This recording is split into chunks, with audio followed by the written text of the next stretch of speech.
উনি যদি পদত্যাগ করে, যেটা হবে সেটা হচ্ছে সবসময় সুবিধাবাদী যে গ্রুপটা, যারা সবসময় বাংলাদেশকে শোষণ করেছে, সাধারণ জনগণের রক্ত শুষে নিয়েছে, ওরাই আমাদের রক্তের উপরে হোলি খেলা খেলবে। সাধারণ মানুষ যে স্বস্তির মধ্যে আছে, এই স্বস্তি আর ফিরে আসবে না। যেরকম আমরা পৃথিবীতে সবচেয়ে পিছিয়ে গিয়েছিলাম, ঠিক আমরা পেছন দিকে দৌড়াতে থাকবো, সামনে যাওয়ার আর কোনো সুযোগ থাকবে না। ধন্যবাদ।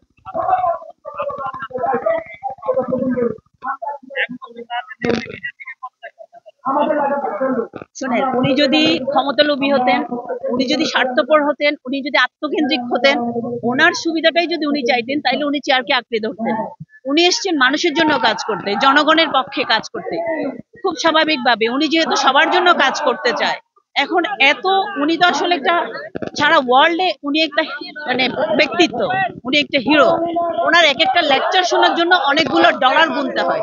সেখানে আমরা ফ্রি ফ্রি ওনার এফোর্ট, ওনার টাইম, ওনার মেধা, ওনার সময়, ওনার শ্রম সব দিয়ে যাচ্ছেন আমাদের জন্য।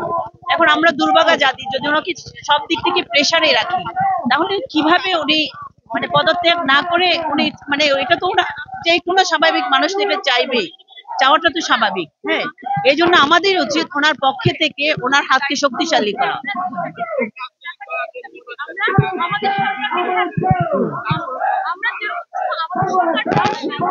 আবার বলেন প্রশ্নটা।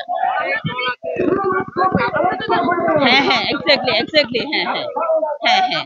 অনেক দল আছে যারা কাজ করতে বাধা দিচ্ছে, তারা তাদের স্বার্থ নিয়ে, যেহেতু তাদের স্বার্থে ব্যাঘাত করছে।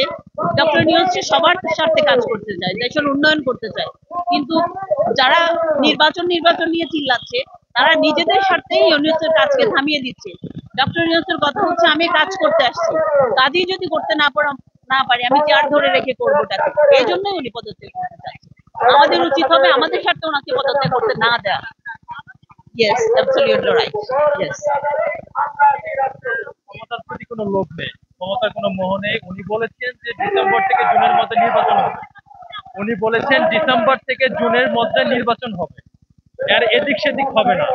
কিন্তু অধিকাংশ রাজনৈতিক দল একটি রোড ম্যাপ চাচ্ছে।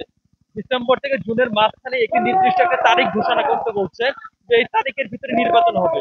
যেহেতু ডক্টর ইউনূসের ক্ষমতার প্রতি লোভ নেই, তাহলে নির্দিষ্ট একটি তারিখ ঘোষণা করতে সমস্যা কোথায়? না শুনেন, আমরা জনগণ যেটা চাই সেটা হচ্ছে উনি থাক। যারা রক্ত ঢেলেছে তারা চায় উনি থাক। যে বাবা মা গুলো তাদের সন্তান হারিয়েছে তারা চায় উনি থাক।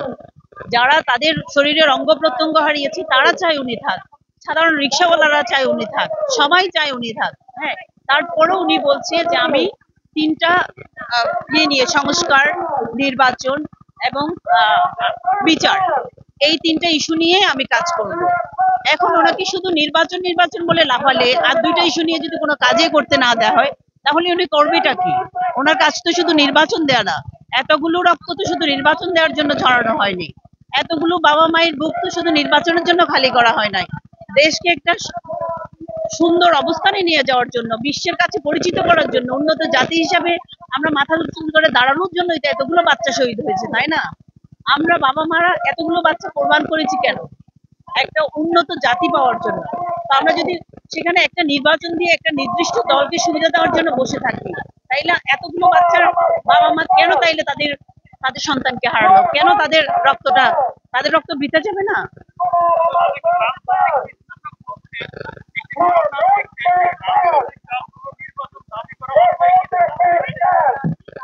আবার বলে।